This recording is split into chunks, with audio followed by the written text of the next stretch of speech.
So I have been asked to show how to thread this Janome 634D.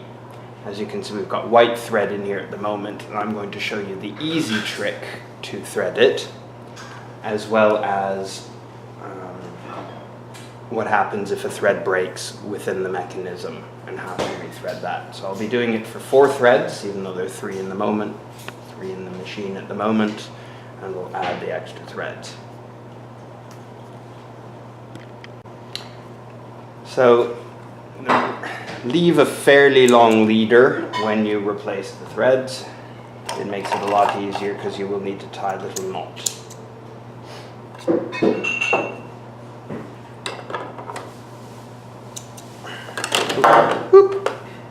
Okay, so we'll put the green one under the green, the red one under that one, the blue one under that one, and the brown one under that one. So you can see here on the top there are colored ends, and that corresponds with the thread underneath them. And so in this case I managed to find threads of the right color, and we will join them together. So this one, we're going to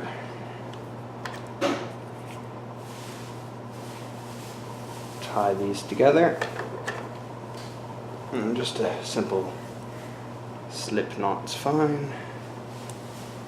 Tighten it up and then snip fairly close to the knot. If you need to zoom at all, the zoom's on top.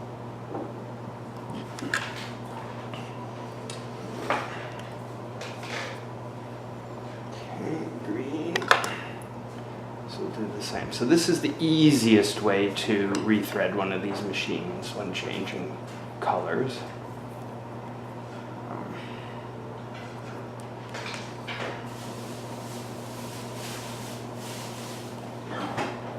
And then we will snip the knot close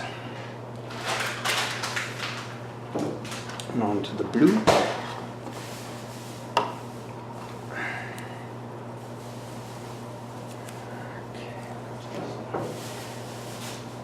Stray thread down there that we don't need. And we'll do blue.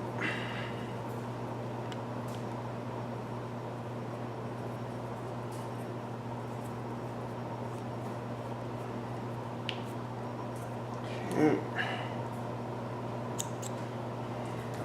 And the brown, we will just have to do the old-fashioned way. There we are, that's better.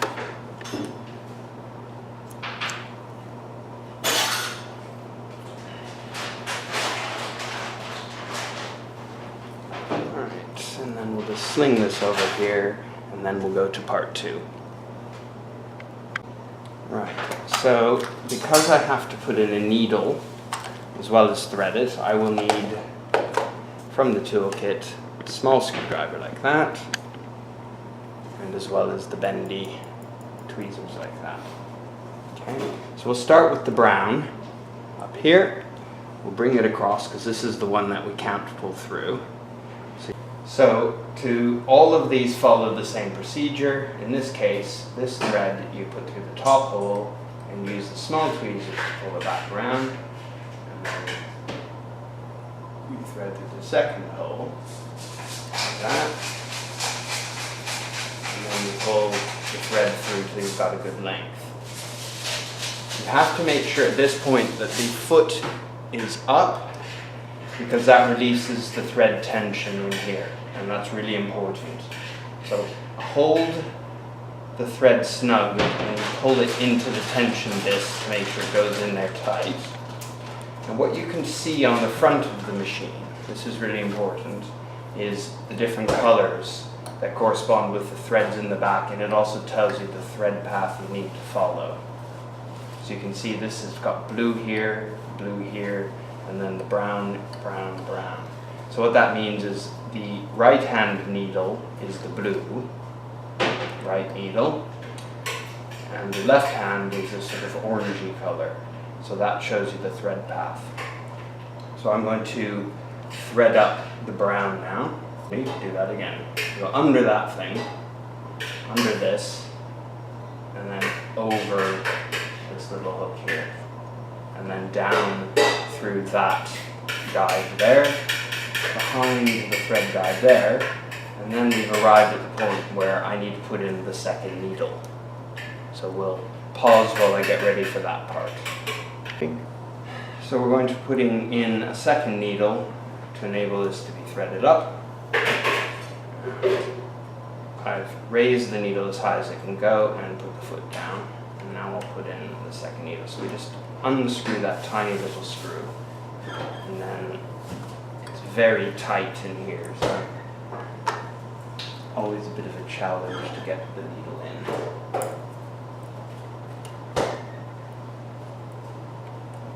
I think it went in. It did. So we just need to make sure it's up all the way, and then tighten it back up. And that should, all being well, be in there good and secure. So I'm not sure if you can zoom in closely here, but what you'll see is by default, one of the needles is lower than the other. That is normal. So the left-hand needle is higher than the right-hand needle, and that's important. Okay, so we're going to do a little bit of threading now. Okay, so the next part that's really important is to pull up the foot. That releases the tension disc, and then we will gently pull through the needle thread. And all being well, it will clear fine, and it has. Now you cannot pull this through the needle, so you've got to pull it out of the needle. And then snip it, so you're ready to thread. And this is, again, drop the P-dog. So now we've got the colors that correspond. It's orangey with the brown and the blue with the blue. So thread the inner needle first. It's a little easier to get at. So you'll have to do it this way. Whether I can see to do this from this angle. Yeah, I got that one in. And then just pull it to the side. And we'll bring it under the foot in a second once we finish the second thread. So make sure it's nice sharp. And we will do this one. I don't like the end of that thread, it's not tight enough.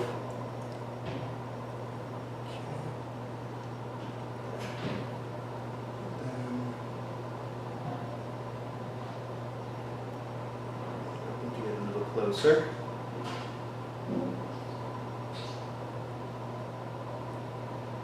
Let's get one thread, which is a little bit of an adventure. And this cheapo thread is going to be a bit of a challenge, I can tell. So we'll just get in a bit closer. Sometimes you can use two tweezers to make this a little easier, or a thread, a machine threader, but normally I don't have a lot of trouble. I've got it in the needle, just gotta get it on the other side. There we go, done. So we've pulled both of those out. Now we'll release the foot, so it releases the thread, and just bring it under the foot like that, and then to the back. So once we're on the back, we're ready to do the next side. So the next threads we're going to pull through are for the lower loopers. So what you can see at the moment is we've got this threading diagram here for 3 and 4 thread, and that's really important. So make sure you've got your machine set for 3 and 4 thread, not 2 thread, it does both. What you can see here is how it shows the colors green, this brown color, the blue, and the orange, and how it goes around through here. So I'm going to pull the threads through now from the back, and you'll see them arrive from the top. A bit tight there. Stuck in it. It's getting them through the discs is often a little bit of a challenge. So you just help them through. Because if you separate them, you're going to be in for a big surprise. Because it will pull the knot out. And what happens is you can see once you've pulled them all the way through, they're at the back automatically. Okay, and the machine, believe it or not, is ready to actually stitch like that because it's pre-threaded. Now in the instance, if a thread were to break, I've shown you how to thread the upper ones for the needles. The principle is the same for here, but it's once you get in here it gets a bit exciting. So if your machine is not already threaded, this is where these kind of machines get scary for a lot of people. So what we'll do is we'll follow the green, and we'll do the whole threading for that, and then we'll follow the red thread. So let's pause and then we'll get set up for that. Okay, imagine the horror. You're coming along and all of a sudden one of your threads breaks. So in this case, what happens is you pulled it out and you're like, uh-oh, we've got a space. So just make sure it's threaded and clear and feeding from above. So the important bit is pull on the thread and make sure it's coming through smoothly. So the foot must be up to do this, okay? And you can see this is overlocker thread because it's got slubs on it. You wouldn't want to use this really for sewing because it's not good enough. Now, so you know the thread path is clear, and now we need to thread it. So, the way the green goes, and it's got this handy little diagram here, is it goes through this part first, and then it goes through this little green bit here, and then it goes through this bit here, and then there's a little bit in here, and then it goes through the upper looper here. So this is the one that scares most people, but let us start the fun. So the first step is make sure you push on this little lever here, and that brings out this hook up here. Because what you can see in the diagram is it shows you that little hook on the diagram, but it's invisible if you don't flip that toggle up. And if you go around to the back of the machine, you can see how the movement happens. So try and spin it till these are the farthest out to the right. It just makes it a bit easier. Then we'll just get in here and that slides in. The rest you need the tweezers. So we'll get the tweezers in here. We'll do this little hole here. And then we come up through here.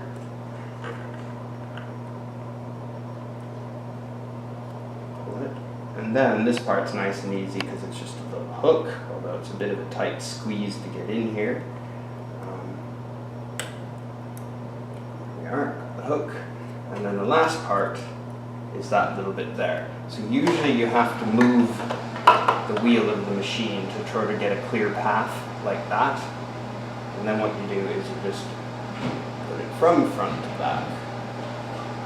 It's getting a bit fray now, so we'll wet the wick a bit, wet the thread, and then we'll try and get it in this hole.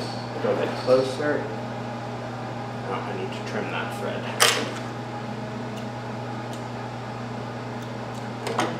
Okay, that should go in there nicely now. It's always a tight squeeze, but it's worse because I'm sitting beside the machine, so it makes it a little more complicated to actually thread.